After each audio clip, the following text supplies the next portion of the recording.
I'm Amber. I'm just an ordinary housewife. My husband Henry is very kind, and we've never had an argument. It might sound like we're bragging, but we really are a very happy couple. Since my parents have already passed away, we are now living in an apartment near my in-laws. The reason is quite simple. In case when we have children or something happens, and in the future when my in-laws might need care, it's a mutually beneficial arrangement, so I agreed to live here. However, every time I met my in-laws and had a meal with them, I inexplicably started feeling unwell, experiencing stomach aches and such. I refrained from eating at my in-laws' house for a while, but one day, I had a situation where I couldn't refuse, so I decided to visit them. But then, the unexpected happened there, leaving us utterly shocked. Furthermore, it was revealed that my mother-in-law had been doing something outrageous behind our back, leading to a sudden turn of events regarding the mysterious health issues I had been experiencing. This is a story from before I started experiencing health issues. Actually, my husband and I never had a wedding ceremony. I'm not particularly fond of being in the spotlight, and we both thought it would be better to spend the money on travel and hobbies instead of a wedding ceremony. My mother-in-law, knowing we didn't have a wedding ceremony, suggested we at least have a meal together. Apparently, she runs a free cooking class as a hobby, and she's quite skilled at it. So, she was eager to treat me, her new daughter-in-law, to her homemade dishes. I didn't have any reason to refuse, and I was actually delighted that she made such a proposal. So, my husband and I went to my in-laws' house, and there, I couldn't shake the feeling that I wasn't really welcome. Although she verbally welcomed me with phrases like "welcome," "please come in," her eyes didn't reflect any warmth or hospitality. Of course, she was genuinely happy when talking to her son, my husband, but she couldn't hide her coldness towards me.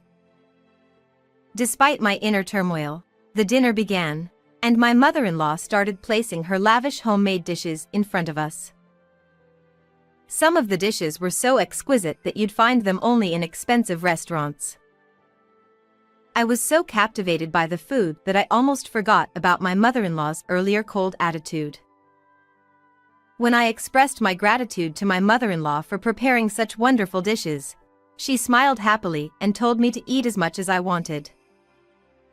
So, maybe I was just under the impression that I wasn't welcome. Thinking that way, I had a really enjoyable time. However, that night, I experienced severe stomach aches. While I was stuck in the bathroom, my strength drained away, and I began to lose consciousness. In the end, I was taken to the nighttime emergency room by my worried husband.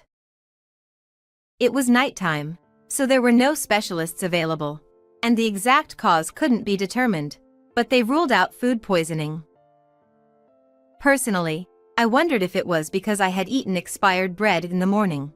However, we couldn't find out what the cause was. After receiving intravenous fluids for 2 hours and resting, I gradually started feeling better, so my husband and I returned home and went to bed. Since then, every time I visited my in-laws and had a meal, I suffered from unexplained health issues. When I talked about this with a friend I hadn't seen in a while during lunch, she said that visiting in-laws could stress me out. She had actually experienced health issues due to bullying from her mother-in-law, and her symptoms improved after moving to an apartment further away from her in-laws. I never really thought that going to my in-laws' house was stressful, but perhaps somewhere in my heart, I might have felt that way without realizing it. That's what I thought. Since I got sick every time we visited my in-laws, even my husband became worried. So, at his suggestion, we decided not to visit them for a while. We didn't know the exact cause, but I got sick every time we had a meal at in-laws, so my husband suspected that it might be my mother-in-law's cooking. It seems my mother-in-law has been contacting my husband repeatedly, expressing that she feels lonely when we don't eat together. However, my husband has been declining on my behalf, considering my well-being. However, this time my husband came to me with a gloomy face, saying that he couldn't refuse. It was about attending the wedding announcement of my brother-in-law and his wife.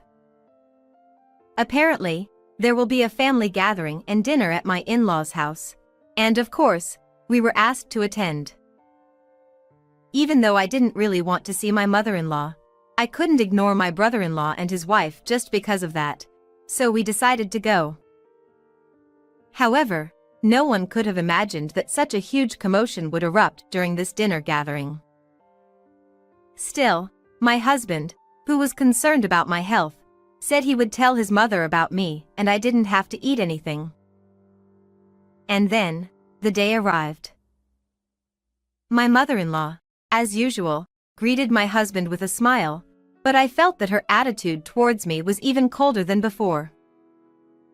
When we were shown into the room, my brother-in-law and his wife were already there, chatting with my father-in-law. As my mother-in-law continued to serve her homemade dishes one after another, they looked as beautiful as ever and made you drool. No matter how many times I thought about it, I just couldn't figure out why I would get sick after eating such delicious-looking food.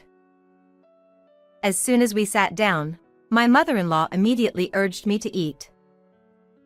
My husband quickly stepped in, saying, "Amber isn't feeling very well today." However, this didn't matter to my mother-in-law at all. She handed me a small plate of food and stared at me with a silent smile, as if saying, "You can eat at least this much, right?" I felt torn and didn't know what to do. Upon hearing my husband's comment, "Amber, thank you for coming even though you're not feeling well. We just wanted to say hello today, so if you start feeling unwell, please feel free to go home and rest." He was trying to protect me. It seemed my husband told my brother-in-law and his wife. They were aware of the situation, so they were on my side. With both of her sons advocating for me, my mother-in-law decided not to insist on me eating the food right away. "Well then, I'll pack some in a container for you. You can eat it later, and let me know what you think." I was wondering why she wanted me to eat her food so much, but I figured I could always make excuses later, so I just nodded. Then, as my mother-in-law got up to fetch the container, there was a loud crash from the kitchen. All of us turned our attention to the kitchen and there was my father-in-law clutching his stomach in pain. He hadn't even touched the food yet, so we didn't know what had caused it. In a panic, my mother-in-law rushed to support my father-in-law and asked him what was wrong. "My stomach. It hurts so much. I just ate some food in the kitchen before everyone arrived." With that, he collapsed. "No way. That was meant for Amber. But this isn't the time to worry about that. We need an ambulance." She frantically called for an ambulance, and then accompanied my father-in-law to the hospital. Left behind, we could only stand there in shock for a while, but one thing my mother-in-law said stuck with me. My father-in-law had eaten something that had been set aside specifically for me and then complained of severe stomach pain. This meant that there was some kind of secret hidden in that food. I got curious and then I stepped into the kitchen, a place my mother-in-law never allowed me to enter. What I saw there left me speechless. Finally, the cause of my unexplained health issues and my father-in-law's collapse became clear. I couldn't believe someone would do such a thing. Well, I won't go easy on her anymore. I'm ready. We each drove our own car to the hospital where my father-in-law was taken. After completing the check-in process, we headed straight to the hospital room, where we could hear voices from inside. One was my mother-in-law's, and the other was probably a male doctor. It sounded like my mother-in-law was being questioned about what had happened and why my father-in-law had collapsed like that. I've already said I don't know anything. We were just having a meal together when he suddenly collapsed. Are you sure? Whether it's spoiled food or expired items. Anything you can think of. I've already told you, I don't know anything. Even when questioned by the doctor, my mother-in-law continued to insist that she didn't know anything. I took a deep breath and knocked on the door of the private room. My mother-in-law hurriedly came out, and as soon as she saw my face, she stammered, Oh, Amber, Henry. You're here. Dad will be fine, so why don't you go back home and have dinner? She seemed a bit flustered, so I grabbed the closing door and said with a smile, No, I have something to talk to you about. Behind me, there was my husband putting silent pressure on her, and my brother-in-law and his wife looking at her with scornful eyes, so she couldn't refuse outright. Fine. She reluctantly let us in. It seems that my father-in-law's condition has stabilized somewhat, as his complexion has improved, but the cause of his collapse is still unknown. The doctor told us, after arriving at the hospital, he was conscious for a while and went to the bathroom several times, but then he became severely dehydrated and lost consciousness completely. Well, you know, he's getting older, and he's been drinking nothing but beer lately. She tried to brush it off with a forced laugh. However, she realized that she couldn't deceive neither the doctor nor us, and fell silent, perhaps not to give herself away. Then, I looked straight into my mother-in-law's eyes and pulled something out of my bag, pointing it at her. When she saw it, her eyes widened, and she broke out in a cold sweat, and was clearly shaken. This is a laxative, isn't it? There were traces of it in powdered form. Can you explain? I said coldly, but my mother-in-law remained silent. Upon seeing it, the doctor said with a start, Ah, I see. It's quite common to suspect laxatives as the cause of continued diarrhea when it's not food poisoning or anything else. Then they did further examinations and it was indeed confirmed that my father-in-law had ingested a large amount of laxatives. This caused his intestines to become hypersensitive, leading to frequent diarrhea and abdominal pain. This ultimately led to dehydration, as diagnosed by the doctors. No, it's not like that. At first, I thought it would be great if she just suffered a little. But you, Amber, were so calm about it, so I gradually increased the amount. She finally confessed with no way to escape the situation. The reason for such an action was simple. She felt that I had taken her beloved eldest son away from her.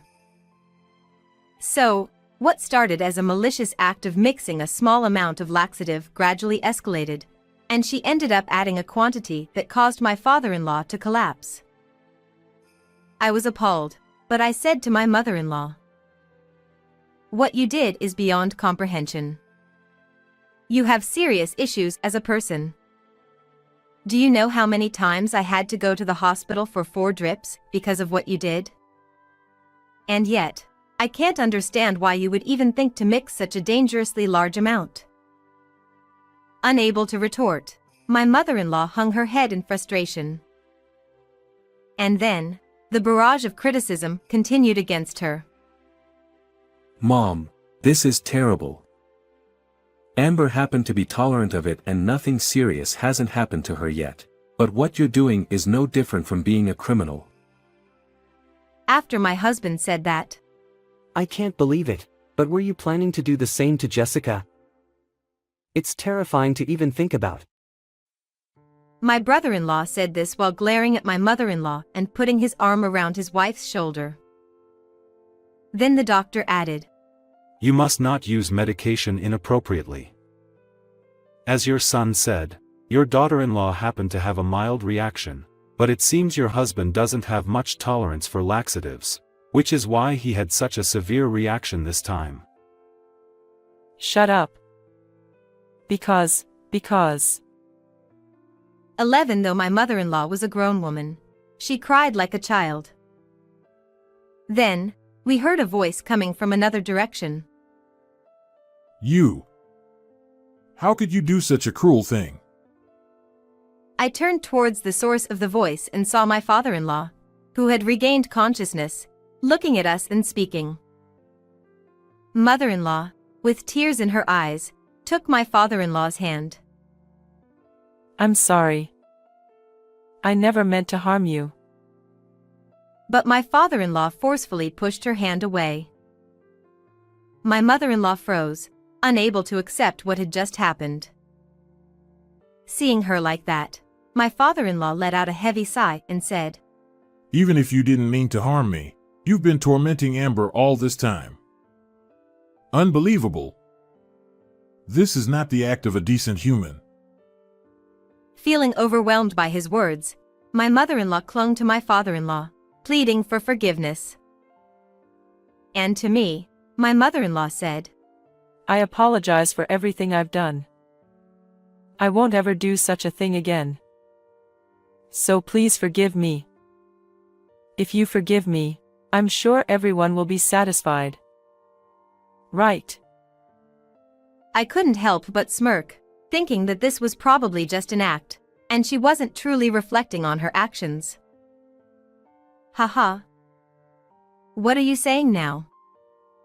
I can't forgive you. Do you have any idea? I said, and then my husband stood beside me and continued. Mom, stay away from Amber. Anyone who hurts my beloved wife isn't family to me. Henry. Rejected by her beloved son, my mother-in-law collapsed to her knees. Seeing this, my brother-in-law nodded in agreement. I don't want to be with someone who might harm Jessica either. From now on, I won't have anything to do with Mom. Realizing that her ugly jealousy had caused this situation, my mother-in-law kept crying and begging for forgiveness. However, no one said a word. We all just stood there, silently looking down at her. Thinking she could only rely on her husband now, my mother-in-law, seemingly forgetting that he had just pushed her away, cried out to him. Honey. You won't abandon your wife, will you? But my father-in-law, with a firm voice, shouted. No, I'm divorcing someone who would do such a thing. Hearing this, my mother-in-law was utterly shocked. It's time to go home. Dad, please get some more rest. We all nodded at my husband's words, said our goodbyes to my father-in-law, and left the room. While waiting for my husband to bring the car around to the entrance, I saw my mother-in-law running towards me, out of breath as if she had chased after me. Amber. Please, forgive me. I'm begging you. Seeing my mother-in-law's tear and snot-covered face, I responded, There's no reason for me to stay with someone who puts my life at risk. If I were to forgive you now, it wouldn't do you any good. At that moment, my husband pulled up in the car, so I got in and said, We won't meet again. Take care. With that cold farewell, my mother-in-law looked into the distance, tears streaming down her face, muttering something as she gazed up at the sky. Afterward, as promised, my father-in-law divorced my mother-in-law and moved out, and both my husband and brother-in-law cut ties with her. Until then, my father-in-law had been the one listed on the apartment lease and had been paying the rent, but now that he's gone, my mother-in-law has to pay the rent herself. However, as a homemaker who didn't know how to earn a living, my mother-in-law managed to make ends meet initially with some portion of the property settlement, but it quickly fell apart. She tried to monetize her cooking classes by reaching out to various people, but the recent scandal became gossip, and she lost all her students. Ultimately, unable to pay the rent, my mother-in-law was evicted from her home. It was then that she finally realized the severity of her situation and began to look for a job. However, without a place to live, finding a job proved to be quite challenging. Currently, she is said to be living on the streets. It's a perfect example of karma, isn't it? As for us, I was relieved from the unexplained health issues, and immediately afterward, I found out I was pregnant. Actually, my husband and my father-in-law still have been in regular contact since he left the house, so when he found out about my pregnancy, he was even more delighted than us, the parents-to-be. He eagerly awaited his first grandchild, and even before the baby was born, he helped prepare baby supplies and purchased expensive baby gear like strollers and car seats, which has been a huge help. And once the baby was born, he turned into a complete doting grandparent. I always thought of him as quiet because he didn't talk much, but it turns out he's quite mischievous and fun-loving. It's delightful to discover this side of him that we didn't know before. At my brother-in-law's place, twins were born, making our lives even more lively. We're really looking forward to this new chapter. Well then, everyone. Goodbye.